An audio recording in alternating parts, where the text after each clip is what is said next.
Hey guys, welcome back to the channel. I'm Bind and today I'm gonna do some sketching.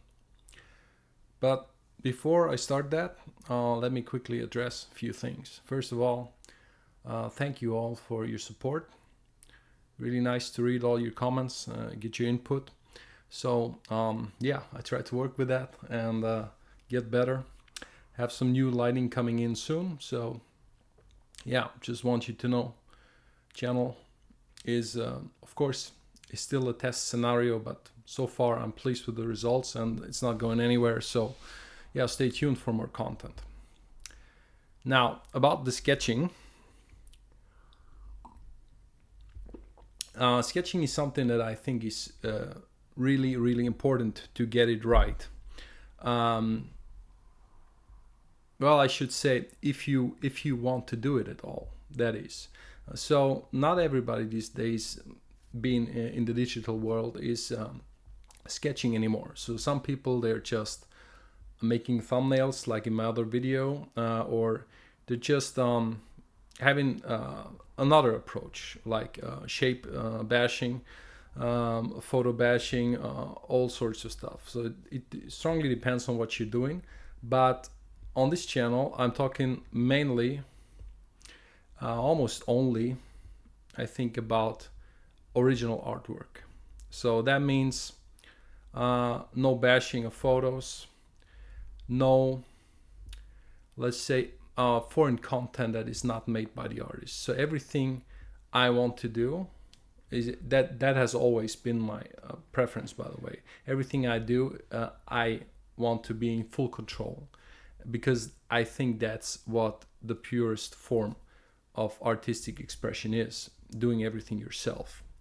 You heard me talk a lot about in my lengthy tutorial about reference and about the issues with having too much reference and letting the reference dictate what you're drawing, and I think that's a terrible idea. So I think you should come up with what you want to draw and then maybe get some help, get some reference, see how things look, see how things behave in the real world, and then just try to get your vision across.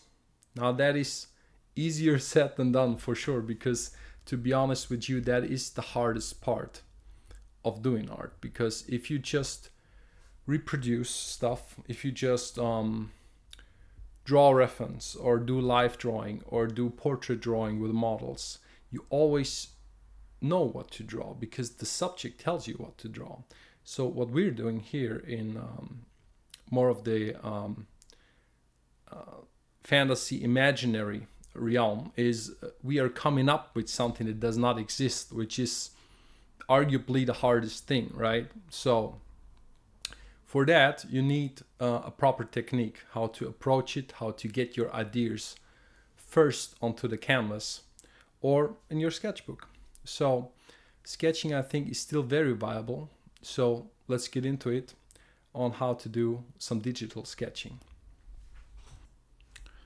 So we are in Photoshop once again. And as you can see, I pulled up a canvas and the reference image. So I like to draw doing sketching without any reference. If, however, for some reason I struggle, it's always good to look at some reference. So what you can see here is, and that would be one of my tips for sure, you can just pull up some Adobe stock image and then basically use that, because it's not really an issue. You're not publishing anything, you're not doing commercial work, it is transformative work. You're just looking at the image for the sake of inspiration. So there's really no problem with that, because we're not really using the image for anything. We're just using some shapes and some colors from the image. That's it. So what we're doing is, or how it's supposed to work, in my opinion, is if you are to look at ref and get an idea from the ref. Idea is a big word. So idea, to me, what it means is something transformative. It doesn't mean what most people mean. which is, oh, that's a great idea for a tree. I'm just copying that tree. That's not an idea to me, because that is just taking something that exists and running with it. So a lot of people confuse this, or they're not sure of what that term means to them. But to me, an idea means there is something that the idea is transformative in nature. So when I look at this, what I see is I see a nice color palette. That's what I see first. Then I see some mountains, and then I see some greens I like. But what I want to do is I want to rearrange this, and for me always I like to just take something and then omit the rest, and then add something that was not there. So what would be really cool in my opinion is if you had a mountain lit like that, and then on top is like a giant space station or hangar structure, something like that. So yeah, you know me, I'm kind of a sci-fi fiction guy, so there needs to be something special. And in this case, let's make that a structure, or let's try to make that a structure. So how do you go about it? So I need a background, and I need that ref, but that ref is really temporary. You can make that smaller. You can extrapolate a palette from that for later, like a color palette. But for now, let's see. We're doing sketching, and that means for me, I need a pen, a brush tip with which to sketch, obviously. So of course I know what to take, but let's go over some of that. So you could take something like this, which is a brush that just via pressure it gets bigger or thinner if you don't apply that much pressure. So that looks pretty cool, and you can totally use that to sketch. Other than that, it does not have any characteristics. As you can see, it just gets bigger. There's no texture or anything going on. So I like that. And but what I like more than that is something that is less clean, something that reminds you more of medium on paper. So something like this, for example. And then the next question is, because in theory you can sketch with anything. You can sketch with a brush that has opacity, which I don't like. You can sketch with a hard round that never changes anything, no matter what. There's no pressure sensitivity to this. Or you can you can sketch with something more unusual, like, let's see. Right, any brush, if you do it small like this, has a certain angle to it that it will come out. I think with movement introduction of the pen. So yeah, that's a little bit harder to control. So what I like is something simple like the one I showed you before, that just behaves like so. So it's not, gets a little bit more pressure as you press down, but the normal stroke, it's already has a certain thickness, and then it pretty much stays that thickness. So the next thing we need for sketching, of course, is an eraser, because you might not be happy with all the strokes that you're putting down, and then we have to erase them. What I like is not so much this style of an eraser, because that's just always leaves something, and it makes those brush strokes very blurry. So that's, in my opinion, that's not so not the style that I'm going for, but that is up to you, of course.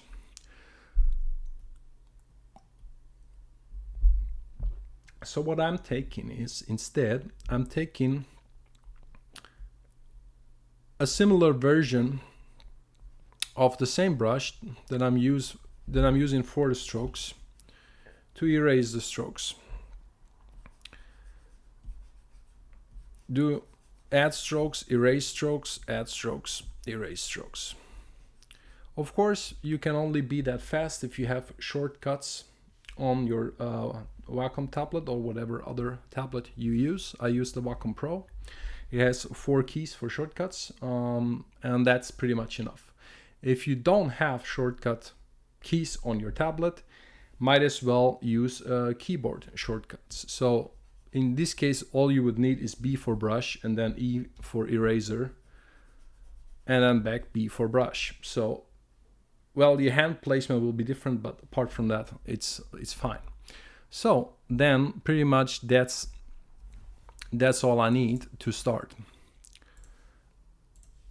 As always, I'm talking a lot, but I promise you it has some purpose. So last thing before we really start is I want you to consider the thickness of the stroke, because if the stroke is too thin, what will happen is you will make one stroke and it will not have an impact. Let's try this. So see this stroke, and then let's take another brush which makes it more visible. This is not a good brush for this experiment. Let's see, another brush with hardly any. So you see, this would be a very, very thin brush. So now the problem is, if I make a stroke, it doesn't feel much space. So if I now try to paint a tree, I have the impression that I'm lacking detail because the stroke is so thin.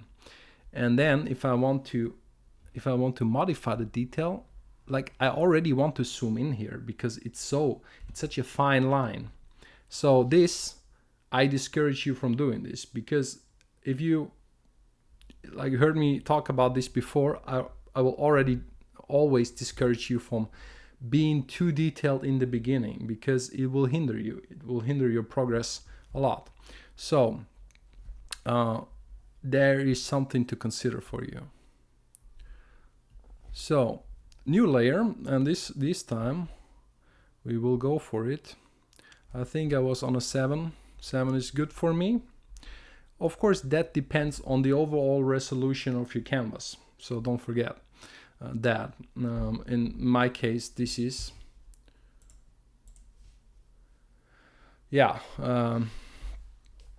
6400 by 5120. So just to have some pixel real estate, right?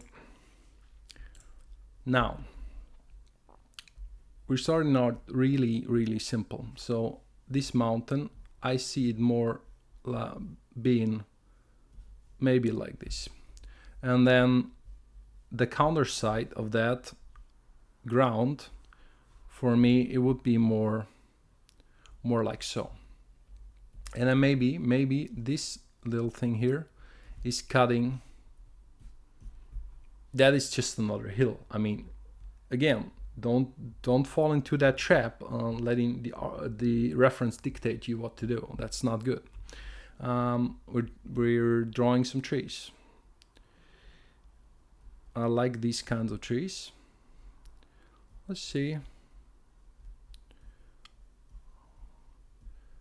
There is something cool here. That is the tree overlapping the top here of the mountain, which that gives it some importance, which I maybe don't want to have, because I want to put a structure on top, remember. So immediately I'm putting down some bushes. Maybe I like these bushes and that kind of plant stuff is great to vignette the image. So there could be a fall off into black just over here, and then we just dissolve into the bushes. Bigger eraser. Don't worry about erasing too much. We're not even painting. We're not even drawing, I should say. So immediately you can tell one thing, and that is that I don't give a shit about being accurate. Why is that, you might ask? So the thing is this. I don't know what there will be. I need some stuff going on as fast as possible in order to judge all the content. I like that there is a little road shining through here. That's really cool. I really dig that, and maybe that road is even going more like towards the center here. I don't like this. So now what will happen is I will draw quite a while and I will just think out loud for you guys. So I hope you can respect that. That road leads us maybe down this hill again and then up and then to the final, to the main attraction, I should say, which is, yeah, maybe a hangar structure, space station, outpost, some kind of a fictional architectural structure. So those trees are ways to convey distance, of course, because as they get smaller, we get an idea of how far this is all away. Of course, also here, what we can do and absolutely want to do is maybe get a reference for a horizon. So right now, we don't know where it's at. I put these kind of lines on just a separate layer. And this is just in case I need them, because I need to make up my mind where it is in the ref here. It's probably here, right? So maybe in my case, it's around here. I would say it is, probably is, right? So for now, I'll keep this line here, just continue drawing. And already I got a very different impression from what I've already drawn than what this reference image suggests, because that is rather flat, and already on my image we have kind of an upslope environment, which I like it. I think it's always good to have little diagonals. So that would be 1 and 2, and then that is kind of a composition weight thing, because what happens then is that you have here a focal point where they meet, and then from the focal point you go to your main attraction, and then you have some white space, which just I call that white space because in a layout you call it white space, and that just means there's nothing going on. So just some of the thoughts here, and this could, and then we could see some more distant mountains going on back here, and we put a little bit more detail on those. So where's the light coming from? I don't know yet. Doesn't matter as of right now. So what I can see here is that you have other structures in the distance that are interesting. You might want to see some of those. So maybe this is also what will happen here. Some overlapping.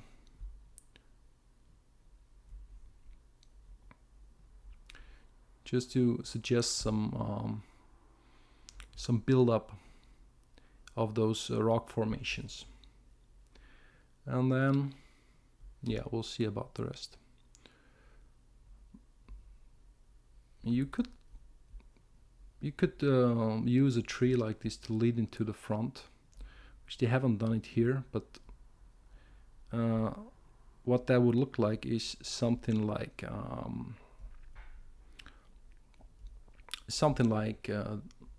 this. Basically, you make a tree that goes out of frame. That could be interesting. So now we have a triangle of trees. That is not fortunate. That is, it looks too purposeful, and it really isn't. So I don't like that, and maybe let's not do it at all. Stick with bushes, maybe.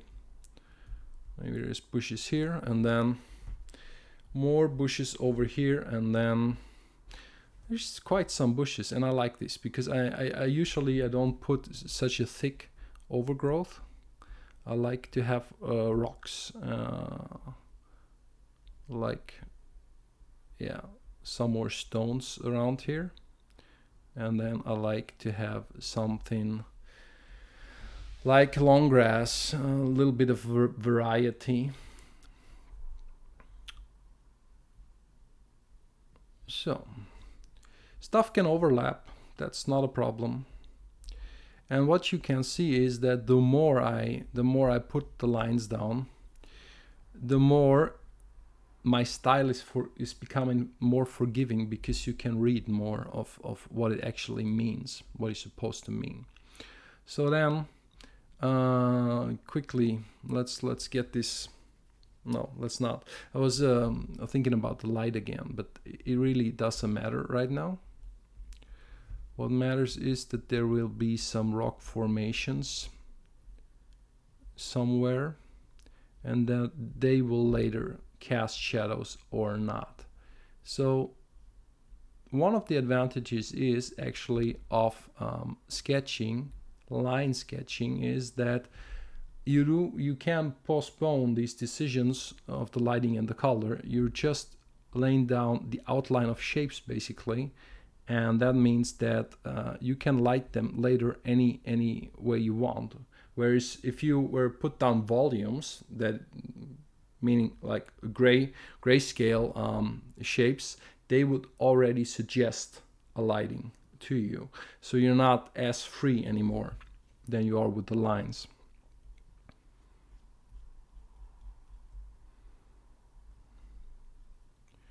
So of course some of these trees are darker in nature. I think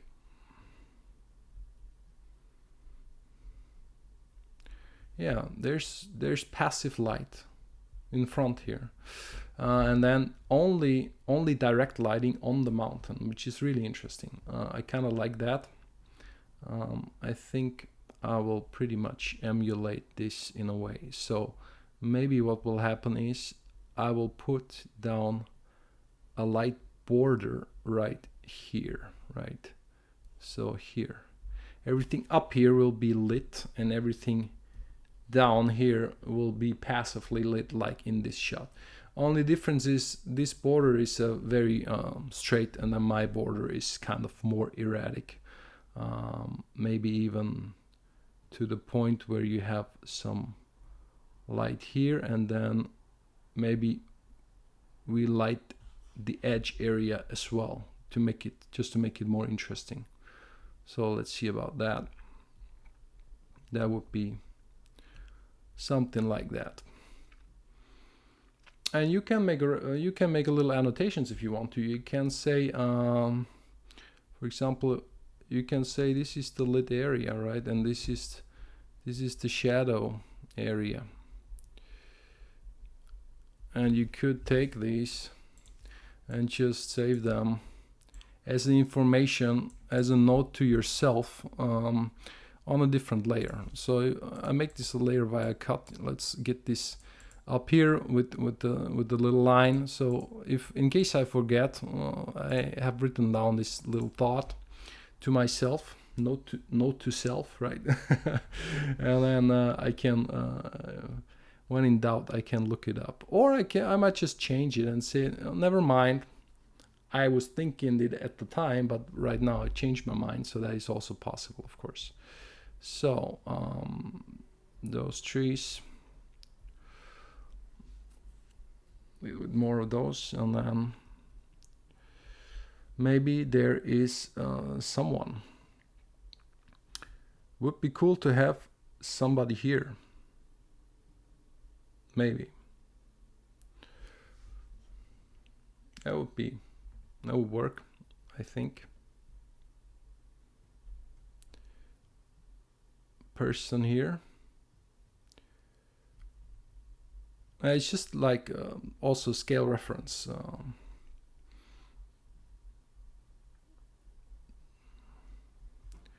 And then maybe it's really lit from like this direction, but in front. Pretty much same as in the reference.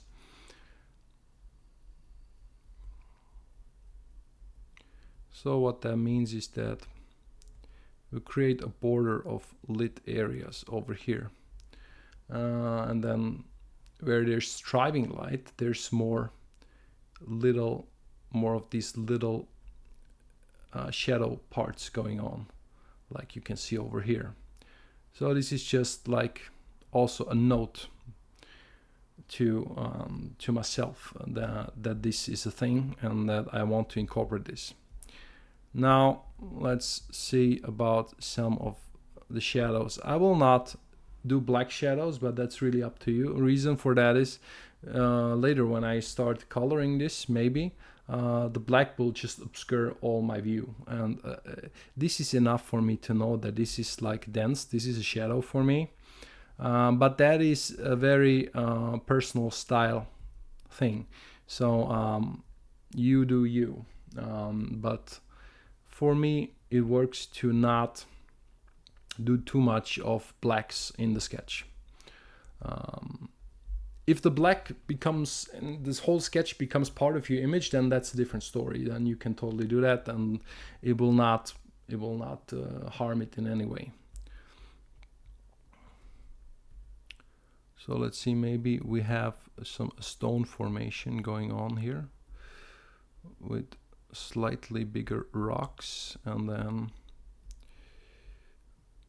maybe they also lead into this convergence point somehow, which is the nice thing with drawing nature, that you can basically use all the elements to compose the artwork, because who's to say that trees don't grow there or stones don't lay there, if you know what I mean.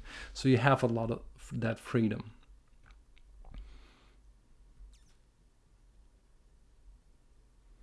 Maybe that pathway goes down here, and then maybe there's even more trees, and then maybe there's another structure. Let's see.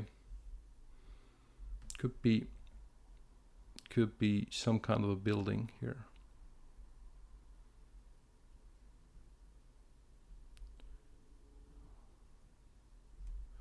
Like more traditional building. We're again, this is not a theme, I promise. We're again in the Mediterranean space a little bit. That is not on purpose, it's just coincidence. So you could of course change out the trees and just do different trees, do round trees, but then doing the round trees, that would really change the whole thing, because now you're obscuring a lot of the view, which is then becomes a completely different composition. So it actually does matter what you choose there, and also the reference influences you more than you think, even though I'm not really going with the exact thing at all, right? So now time for the structure, which I haven't really made up my mind what it will be, but I'm guessing it will be something simple, something like this, or maybe a half sphere, or maybe like an egg, something like that would be cool.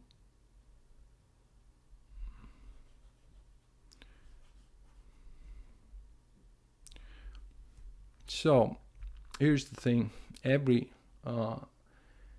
complicated structure, it starts with a very simple shape, because no matter what it is, you can always break it down to the most simple of shapes. So when you're sketching, you should be aware of that and reverse that process. And what I mean by that is, no matter how complicated the spaceship will get that is in the sky later, it starts out either being something like this, or something like this, or something like this, right? And then you go from there. You can't start with a detail, because you don't know how it will look. You're designing now. You're designing on the fly, basically, which is hard to do, hard enough to do already. So you should have a good approach of just going from simple to more complicated. Of course, what you can do is you can say, oh, I'm doing this now on a separate layer because we are in Photoshop. We don't need to do everything on the same layer. We can try something. on a different layer. And the advantage of that is that if I want the structure layer slightly smaller or slightly bigger, I can very easily modify that, since this is an artificial structure. I don't know why I want that shape, to be honest with you, but let's see. So it could be that there is a shape like this, and then there is cuts in the shape, and there could be several cuts in the shape. And as we're going down to the horizon, of course, this ellipse, it gets flatter and eventually is almost a line, right? That you should be aware of. If not, I'm going to be doing a tutorial on perspective for sure, because I think that's something most people lack and try to avoid, but it's actually kind of important to know about. So we could be doing that.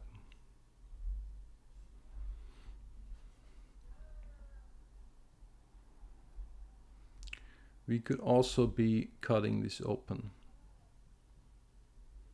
That would be cool.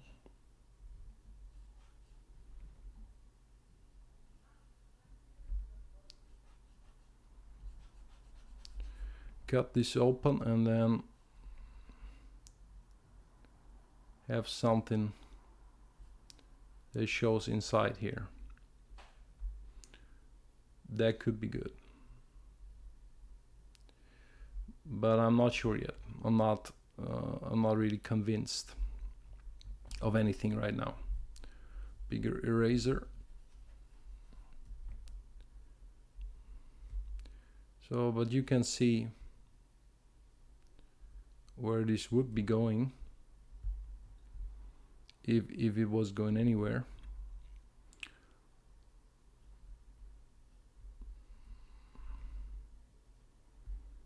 Well, now this is a mushroom. I don't know. So if it doesn't work, we try again.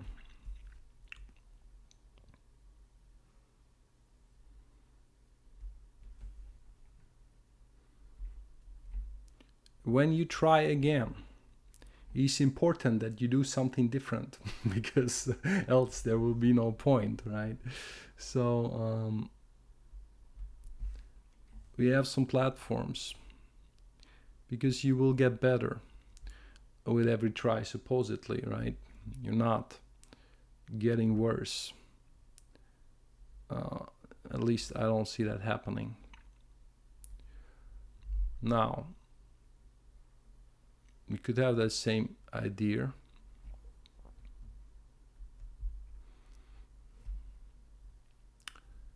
And maybe then one part is lit. This is a little boring for now. So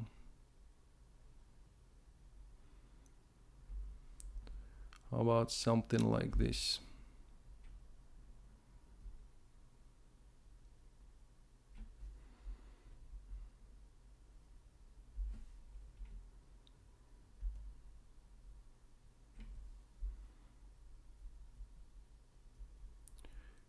And some time, if you do this enough, there will be an idea.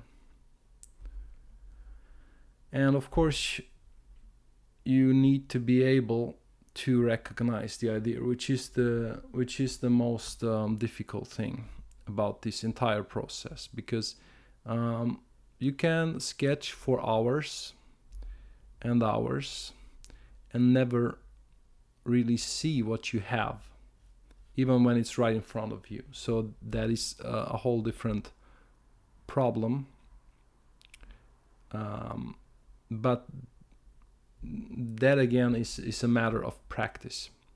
So this I cannot really teach you. You will have to experiment with that. So there's just be aware. Don't get frustrated, right? This is very normal. We're all dealing with this.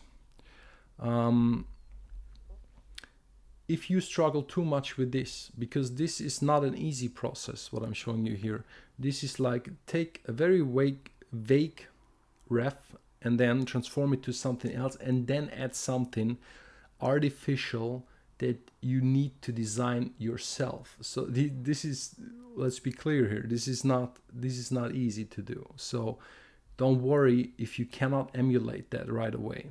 What you do is, if you struggle with that, you take more ref than I did. You look at more images and you look at maybe some architecture that you like and that you slightly change, and then you get something that you like that is maybe not 100% your own design, but to start out, that is fine. You just, what you need to cultivate is the will to do something, to transform the work into something that is, and make it your own. If you never cultivate that will, you will always just be an imitator, right? So that is something that is really, I think, important, and people don't, I will not say that they don't understand it, because they understand it, but what they don't do is they don't criticize themselves enough. You will just end up being imitating things because they think it's normal or everybody does it. But if you look at people in I don't know, I don't want to always say people in the industry, they do this and they do that. If you look at good artists, period, they will try to be transformative. They will not want to always imitate and then just redo what is already there. And then there is something to be said for that, because if you're drawing watercolor, you go to Venice and you draw Venice and the boats. You basically draw, is a live drawing thing, and then you the transformative action is to translate that into watercolor and to group the tones in a certain way that is appealing and that transcends reality. And then, but that is something very different, because you're not inventing anything new. What you're doing is you're interpreting something in an artistic way, whereas here we are trying to come up with something that is nowhere to be found. So there is no reference that you can pull up of this structure. So let's see. I don't like that, but I do like a lot of the rest of this. So there's something is happening there. And then maybe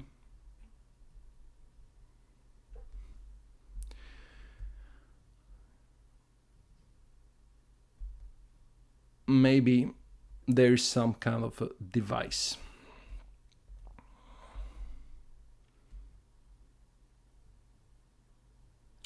And because this structure is big, you cannot just put a window there and say, oh, yeah, there's a guy in there. You need to be aware of your distance. So if this is a guy and he's walking all the way, then this guy on this structure, that will be him. He will be that big, max. So you're not drawing any detailed people or matchstick salesmen on these platforms. That's not happening. It needs to be huge, and in order for it to be huge, well, it is distant, and yeah, so you're not, you will not have people that are really visible or a thing. So let's see if there's a little spaceship carrier.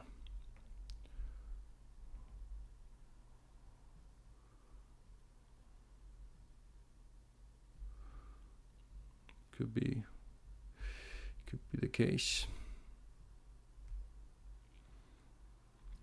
And then this is, of course, right, if this is big, then this is insanely huge. So that is kind of the point that we're making here.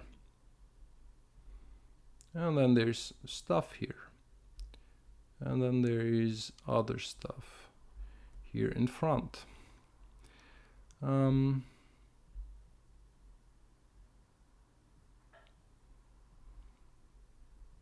It's all very small scale stuff here.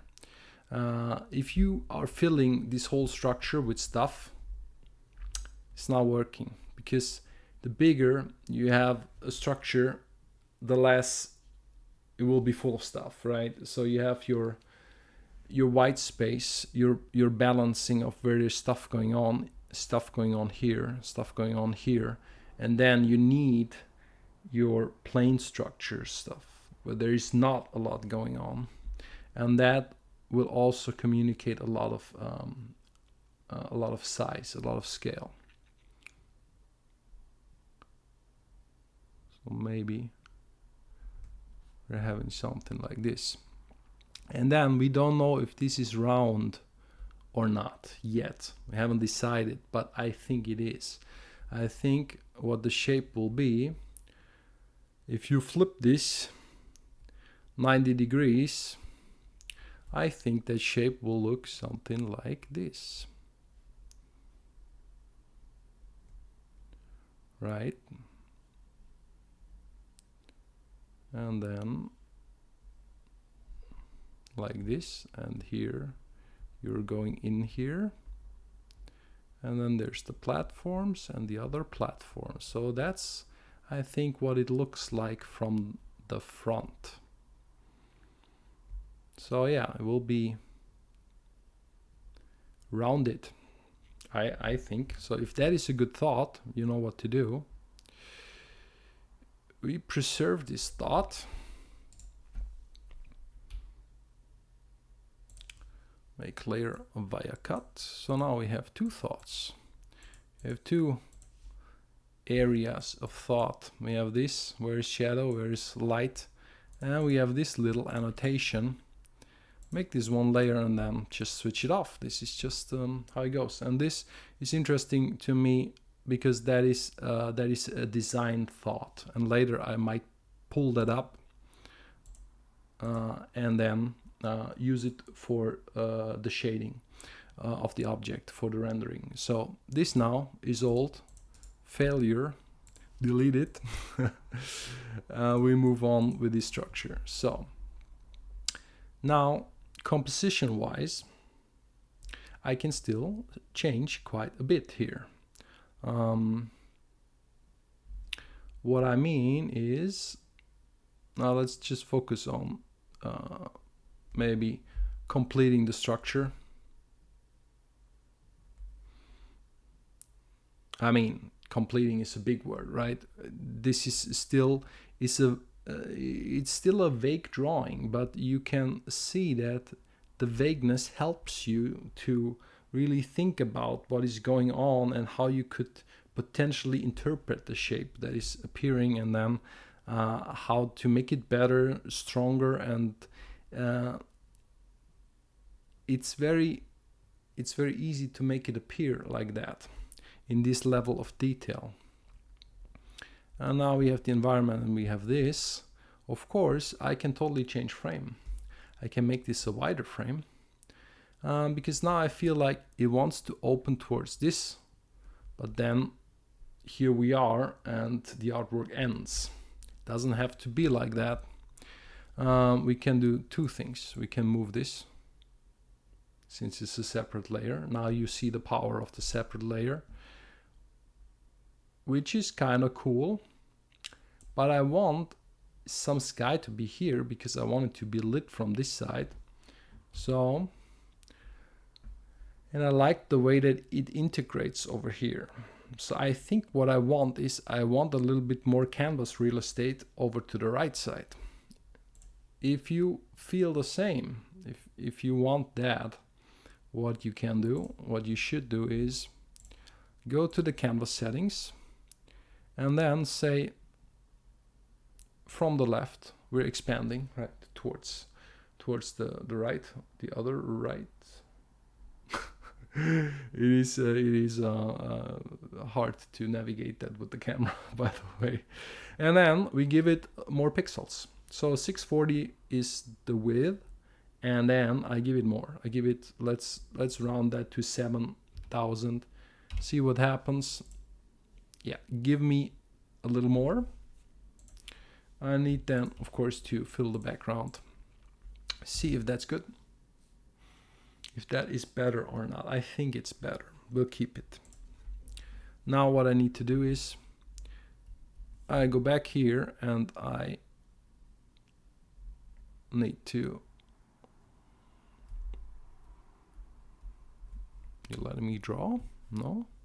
Oh, I have, yeah, of course. That's bad. I'm not on a black color, so it did not show up. So now this is getting kind of strict.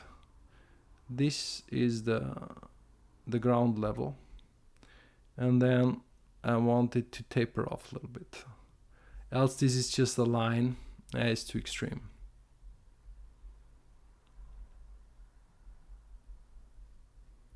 There can be rocks, that's fine. And some more bushes, of course. But yeah, even some more trees of the same nature. And then, of course, this can, I think,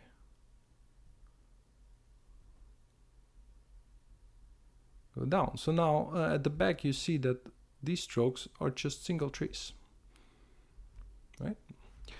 So it's really is an advantage of the level of detail. If I was drawing much more complicated, then I need much more strokes to communicate everything. So this is actually a nice level of detail. Of course, if we zoom in, this will not look too good, right? But you know, it's good enough. It's good enough. We know what we mean, and that is what the sketch is for. Because let me ask you this: if a sketch is a perfect image, then why are you calling it a sketch?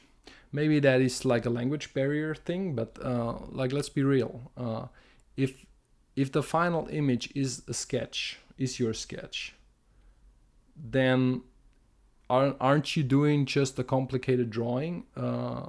In my opinion, the sketch is not a final product. It is part of a process to make up your mind and to see what you want. Of course, there's nice sketches like you see on Instagram all day. But in my opinion, a lot of them are not sketches. They are drawings. They are finished, realized drawings, and they are the end product. And they're meant for you to see how nice the person can draw and then get your likes. That's what it is, right? But it's not just a sketch for the sake of making up your mind. So don't get it mistaken. Right, so at this point, I think I'm not changing too much of the structure. So, but I want to design it some more. And whenever you have an idea, what you should do is you should try to realize that idea as quickly as possible, and then see how it manifests, how it works out.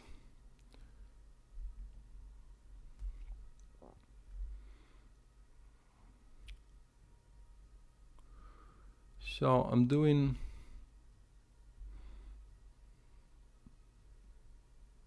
composition and detail.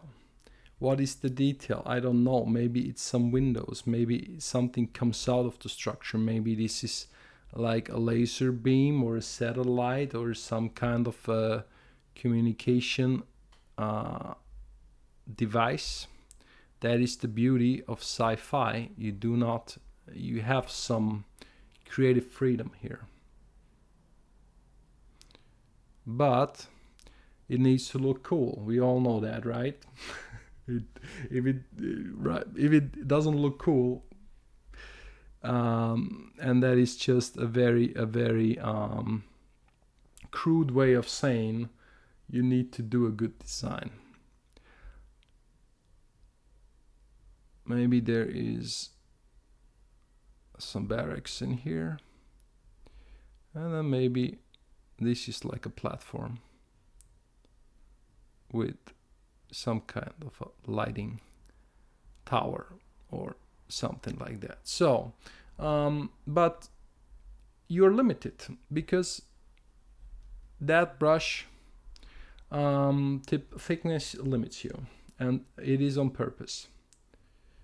More trees, and here you have ways to say, look, this tree, it's a tree like that, and that's how much smaller it is in the distance. So it's not, you don't need every time matchstick salesman to convey that. You can let other stuff take that role.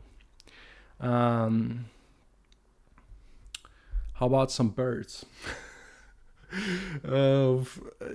I have to explain something here. So for a long time, I, like maybe some 10 years ago, 12 years ago,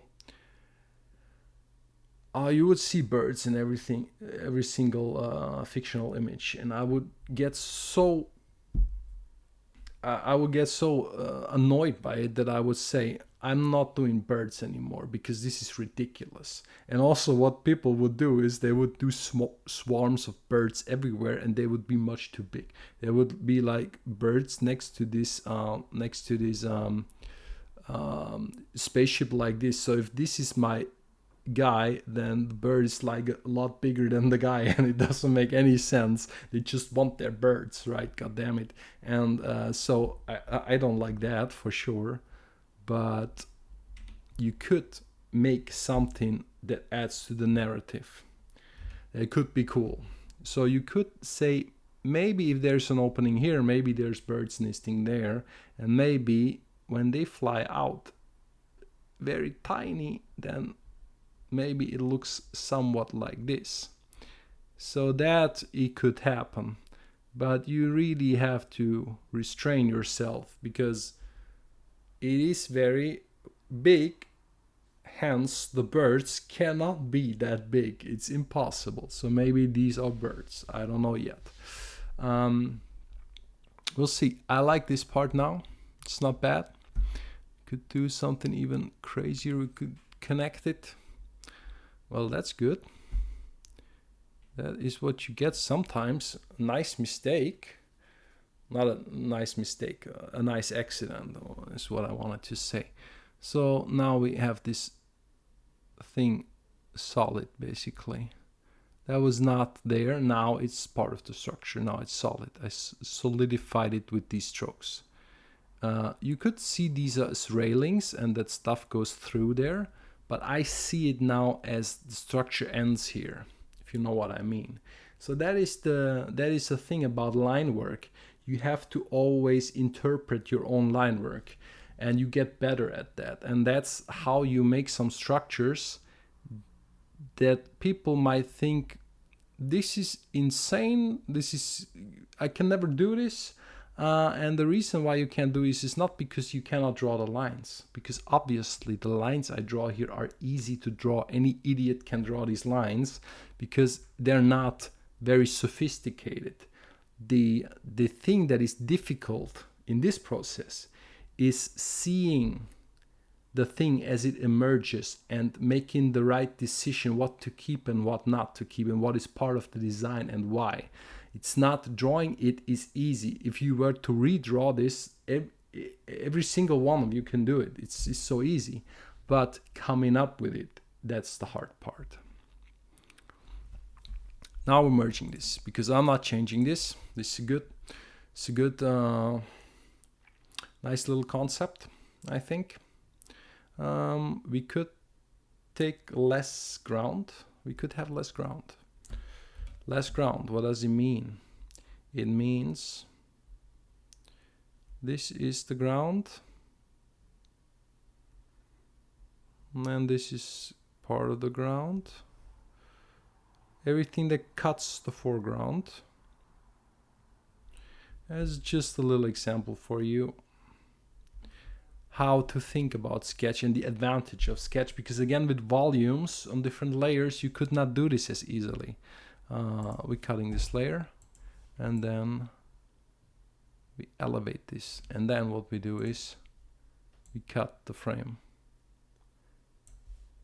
And now what I got is I got less going on down here, and I shifted I shifted a little bit upwards the view. So still my horizon around here. Where was it again? Yeah, around here, maybe a little higher. That's fine. You can readjust it. I did not do any crazy perspective work yet. So yeah, maybe it's here. And now I could utilize this. How? I hear you ask. Well, if I was to construct something, this is the middle. Now, this is a rectangular shape. What will happen is it would be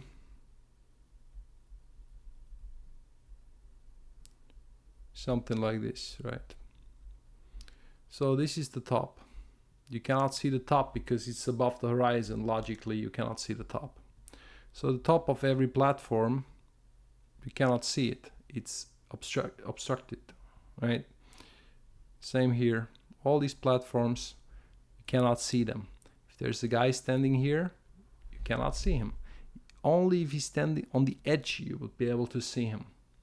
So there's that. Same here.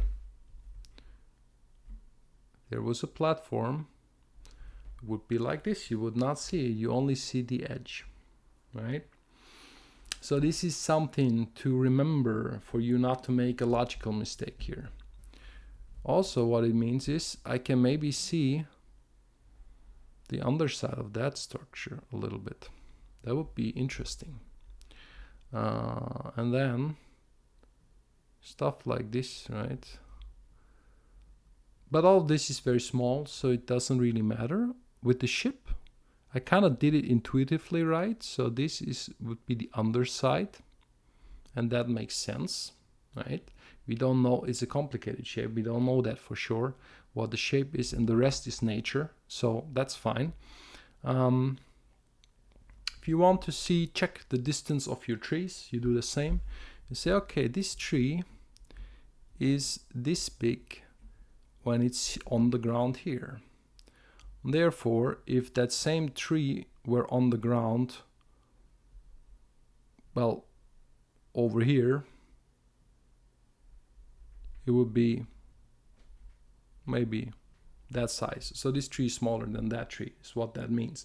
Of course, this is only true if the earth is flat. If not, then this, you can forget about this. And since this is nature, it's not certain in any way. So, but that is a way of just making sure that you're not completely off scale.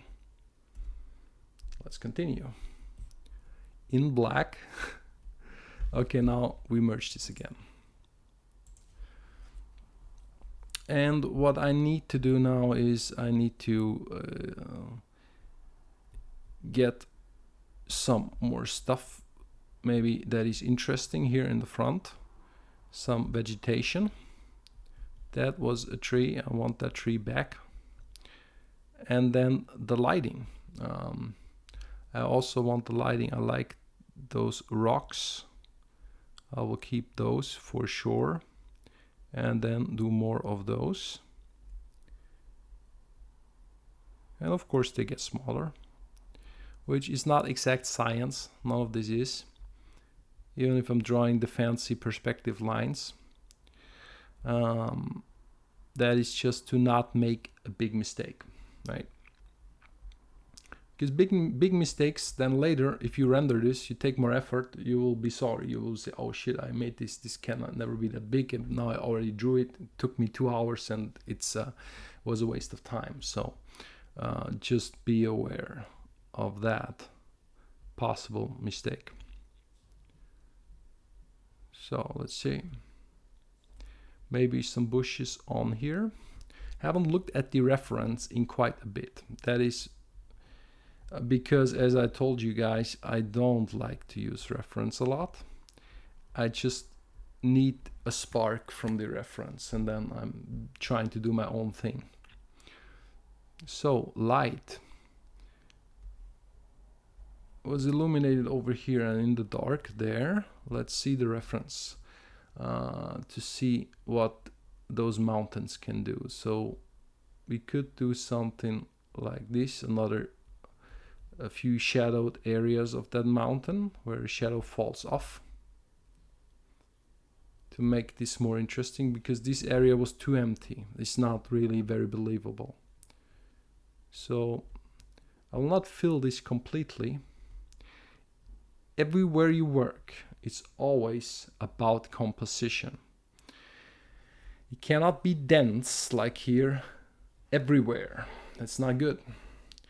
It gets denser towards the attraction. And then on the outside is more the same, less exciting.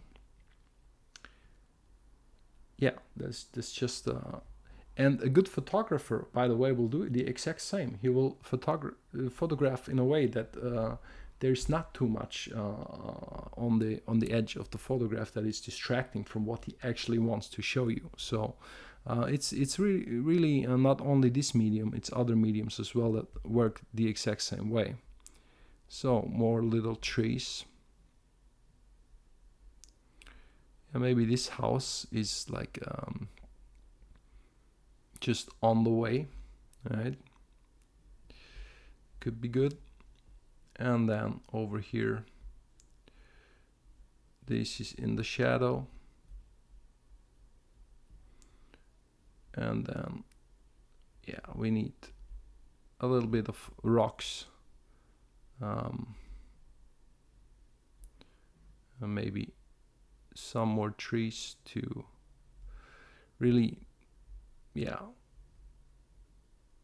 make a point here about that environment here. Maybe it's like this, and then few more trees, because right, that density of trees, if you project that further away, then you will definitely see some of those trees again. Right, so I think that's pretty much fine. And then this mountain is the most distant. That's why I only make a little stroke here for a tree.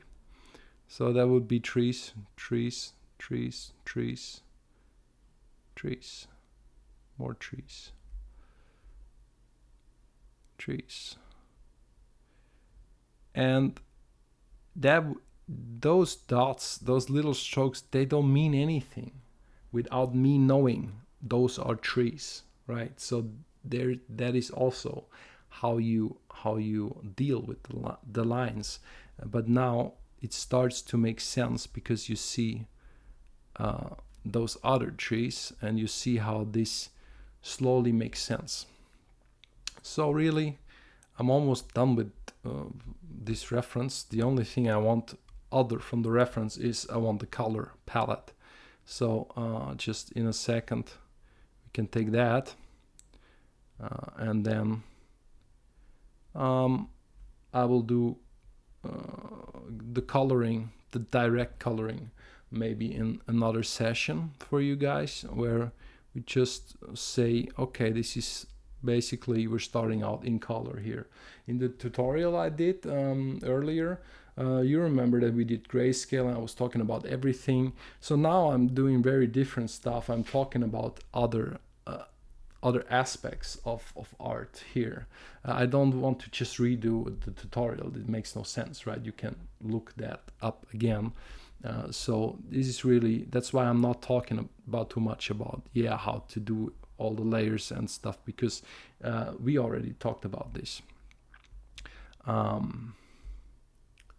Right, so it's still a little flat in here. So that means more bushes. More bushes, and maybe there's my little person. I'm not sure yet if I actually want a character that close, but on the other hand, it's a nice little detail. It's not like it's distracting a lot because it's not very big, right? So it could work. But yeah, let's have some more bushes and rocks.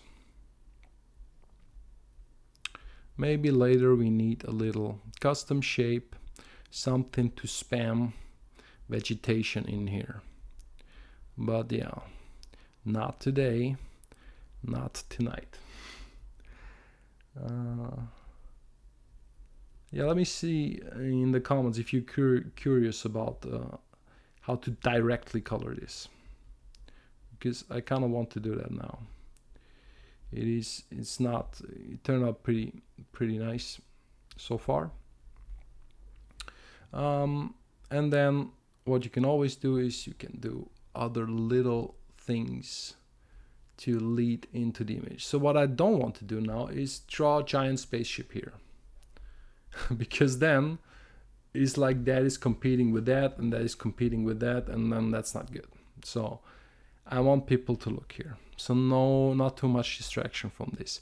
What we could do is we could do another spaceship like this, slightly off angle, and then it disappears into the distance, and that's it, right? So this ship goes where this is going,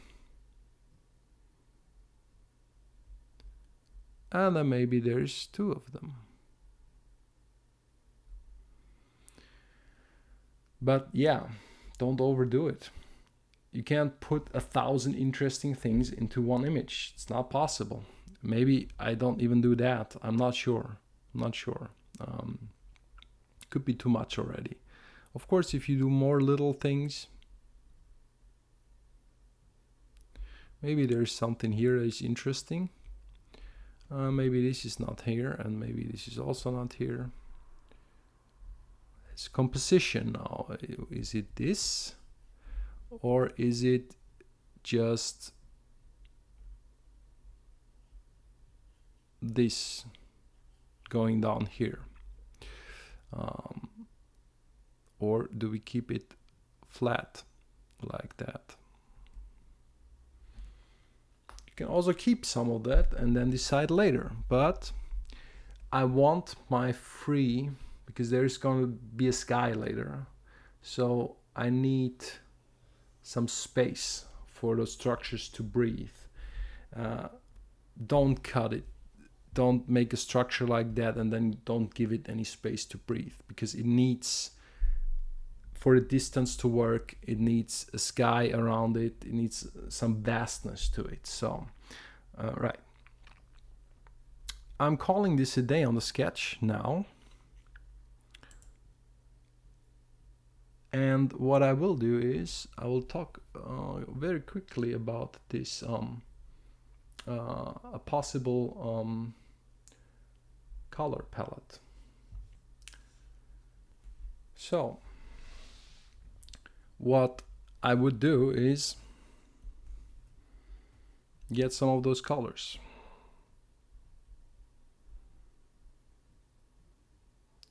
I want something bright like that. And of course, I can do this exactly the same as I did it in the lengthy tutorial, where I think I tried to take a color, and then I said it's not so easy to take color from a photograph, and it's the same here, because what you perceive as like the bright orange is actually tons of different tones, and you don't know what you get when you just take color from there. But what I want is a palette. And so I want the bright tone, and then I want the not so bright tone, something like this, and then I want the shadow tone. That is easy to get because see, there's no change in here.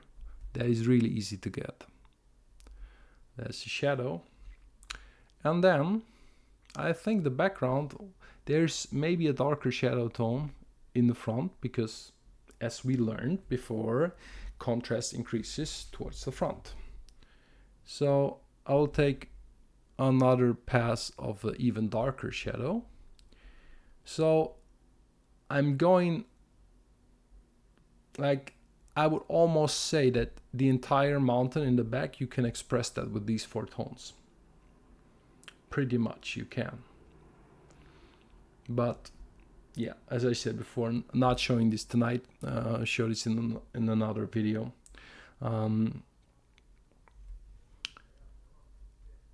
So then I want these nice dark greens. And you can see how this flips if I'm not picking up exactly the tone I want.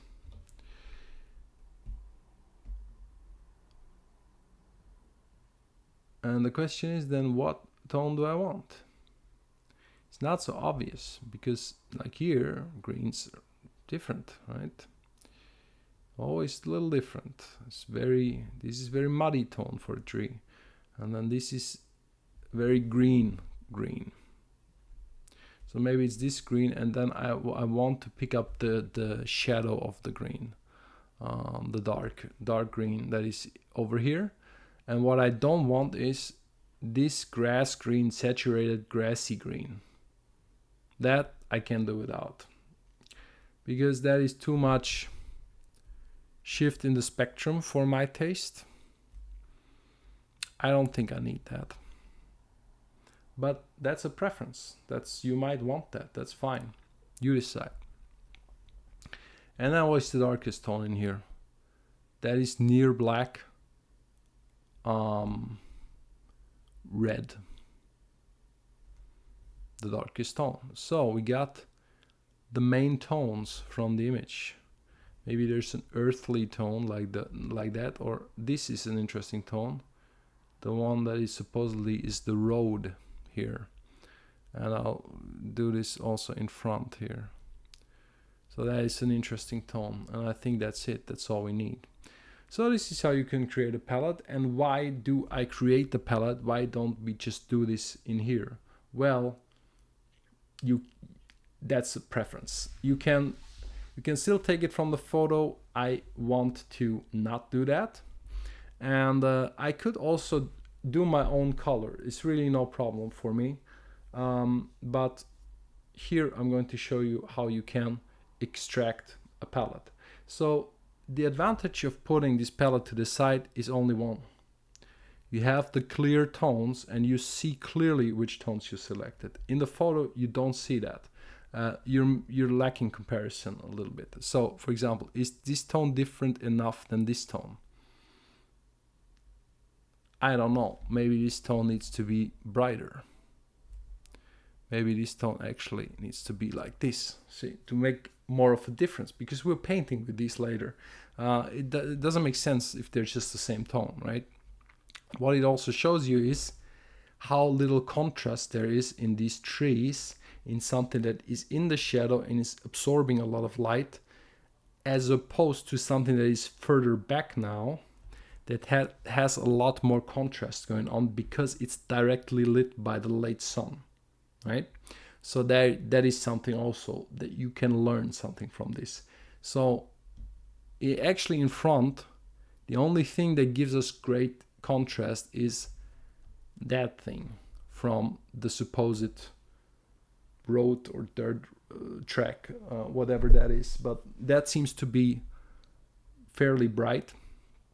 And then the rest, not so much. So that's why I thought this image was interesting in the first place, because it has the lit mountain in the back. And so I think that is really something that is, yeah, very interesting. Anyways, guys, we have a palette. Can even name those colors. And we might just keep the reference for a little while. And I hope you liked my little bit chaotic sketching process and the thoughts behind it. I hope this is interesting to you, and I hope you see that in order to make a good image, which this is not yet a good image, I'll give you that, but if I made that sketch a lot more complicated, it would not really help me, because I'm not going for a result that incorporates the sketch anyways. I will not use the sketch for the final image. This sketch is just to design the environment, and that's it. And yeah, so I hope this came across, and I hope you like this process. And of course, I also hope that you can incorporate this process into your own work. Let me know. And let's talk about coloring in another video. So guys, there you have it. A little bit over an hour of sketching. Actually, not really an hour of sketching. As always, I'm talking half of the time and only half I'm sketching. However, this is something that I think is vital for these kinds of videos, because if I was not telling you my thoughts on my decisions and why I'm doing stuff, then I might as well not do a video. So of course, this is now, it's not a strict tutorial, but I still want people to take away something from this. So I will always, and I'm planning to do a lot more sessions where it's just, yeah, let's join me painting for 1-2 hours, and then I hope you will enjoy that. Also with some more random thoughts on the process, and maybe something more the approach of art in general, and stuff like reference and how to think about your content. I think it's really important, because I see a lot of confused people, even on Instagram. I would say even people that, and this is not like to bash anyone, you know, it's like I see so many stuff in my feed on Instagram that it gets recommended to me that I don't care at all about. And that's because that is the art, like the expression, what is art, is became so wide, and most people now, especially on Instagram and platforms like that, they want your attention. So they will do a flashy little trick process. It's almost like a magic trick, and then the image appears, and it was, oh, that's really cool, and then 1 million people like it. But is it art though? Is it really creative, or is it just, like I said, a lot of times I think it is more of a magic trick process than it is an actual interesting result. For me, I'm a purist. And I don't mean that in any weird way or something. I want a nice artwork, and I don't care if you can hold up a piece of cardboard and then over your photograph or of your shot of reality, fill in that little blank of reality, and then get 1 million views. And you know what I'm talking about. So I think that is not really creative. Is it nice to see? Is it a nice video? Yes, of course. But it's not an artwork in the sense that we're doing it here, and that it's really creating something new from nothing, right? So the transformative process is what I'm interested in. And if you are as well, join me next time in whatever video we're doing, because this will always be my directive. And hope you liked the video. Hope you'll be back for some coloring process. Take care.